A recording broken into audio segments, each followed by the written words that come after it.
Maybe this is you. Your screen time is 10 billion hours today, or maybe this week. 10 billion today would be kind of crazy. You feel empty inside. Why am I doing this? For what purpose am I scrolling so many reels? How could this possibly benefit me? You feel like there's more to life, so you decide to make a change. Recently, I have been thinking about how I will not waste my life. And I'm not very old, but it's still an important question to think about. Because you have to ask yourself, what will my thoughts be when I'm 30? What will my thoughts be when I'm 40? What will I be thinking about when I'm 70 years old? What will I be doing when I'm 80 years old? What will I be thinking right before I die? Some people would think of this as like a depressing way to validate what you've done. It would be quite regretful to have the opportunity to change your regrets, but then not. So I think ultimately, one of the best things you can do to stop regretting things is to make a change. Be consciously aware that some of the things that you do are not really that good. And so whenever you make a decision, you take an action, that will permanently affect something, permanently change something in history. Now, it might be pretty insignificant. Most people's decisions don't really matter, right? Like 1,000 years from now, most of you are not going to be in a history textbook for being, I don't know, a leading change in the world, right? You probably haven't done anything. So anyways, currently you live in the present moment. So it would be a good practice to ask yourself why. Not why do we live in the present moment, but whenever you do something, ask yourself why. Why did I do that? You're asking yourself, oh, well, I just scrolled 10 hours of reels today. Why? Why did I do that? What was the gain? What was the point of it? What did I learn? Where's the value? And this extends just past like scrolling, right? You can say, why would I spend an hour watching Netflix? Why would I play games before I go to bed? Why would I do all this stuff? Why would I make this decision? And if you think that in 50 years, or, I guess whatever aligns with your age, you ever think, oh, I'm not going to regret watching another hour of Netflix. You'll think to yourself on your deathbed, oh, what I wished I did was that I wished I watched more Netflix. If that's what you think you'll say, then go watch more Netflix. Enjoy that time. Or if what you think you're going to say is that, oh, I wish I scrolled some more TikTok when I was younger, which, if that is what you said, then go scroll some more TikTok. You want to potentially eliminate some of the regrets that you possibly can. But I think most people have higher standards for themselves, right? They aren't going to think on their deathbed that they wish they scrolled more TikToks, because I think that would be a very shallow and boring way to live. But if that's you, then maybe click off this video. Keep going back to scrolling reels or TikTok. But more than likely, yes, you think you're meant for something more. You clicked on this video for a reason. If not, who cares? You can always live your life in ignorance. Some people really enjoy it.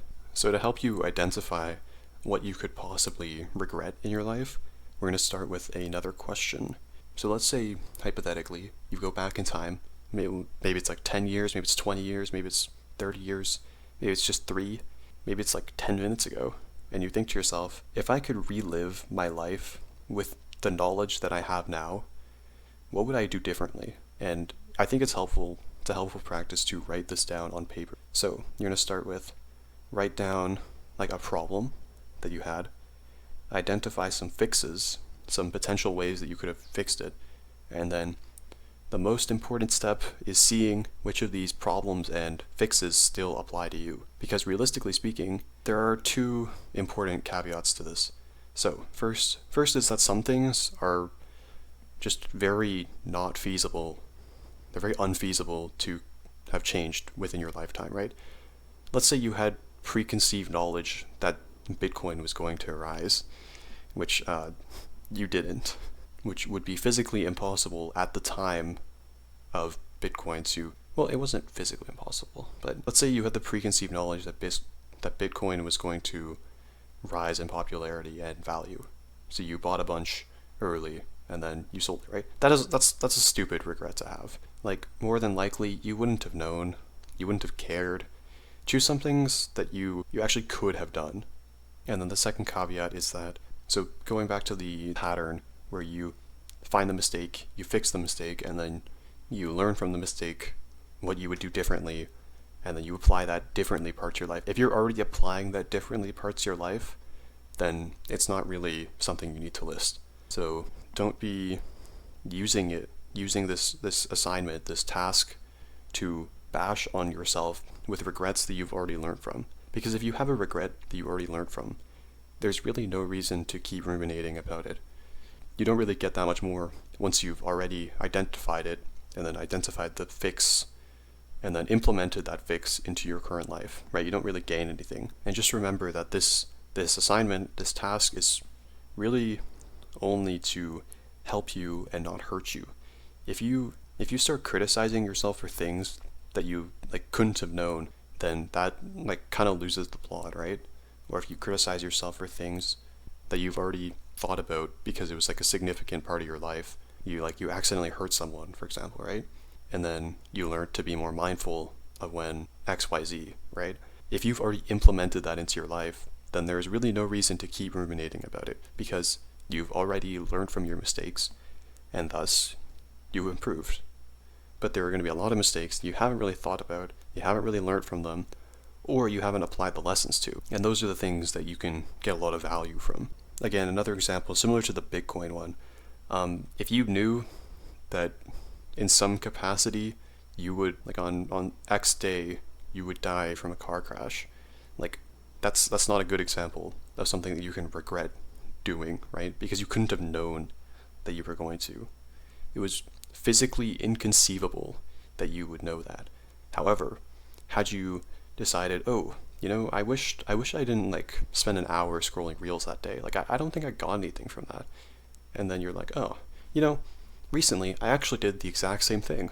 What if I apply the lesson of scrolling less reels into my own current life, and thus my current life will improve? And then the final thing I can say on this topic is to meditate. Meditate a lot. I think, in all of my videos recently, I've been, the pattern is just here's some things that people will do, and then here's what you should probably do, and then also meditate, because it's good.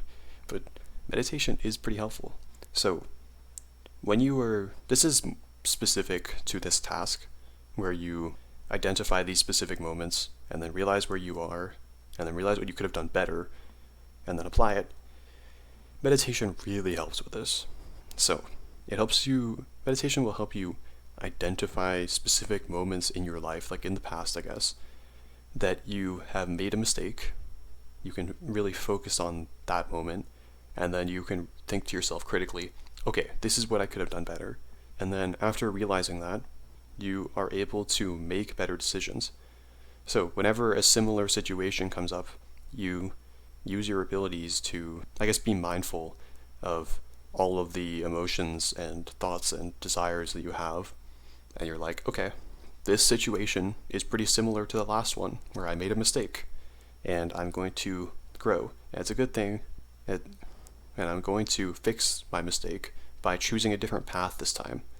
And meditation helps you to realize that you are even in the same mistake. So once you meditate a lot, once you've really learned to be mindful of your emotions, you can more easily draw yourself back in if you are making some critical failure, flaw, mistake of some kind. Okay. Remember that self-improvement is liberation and not sacrifice.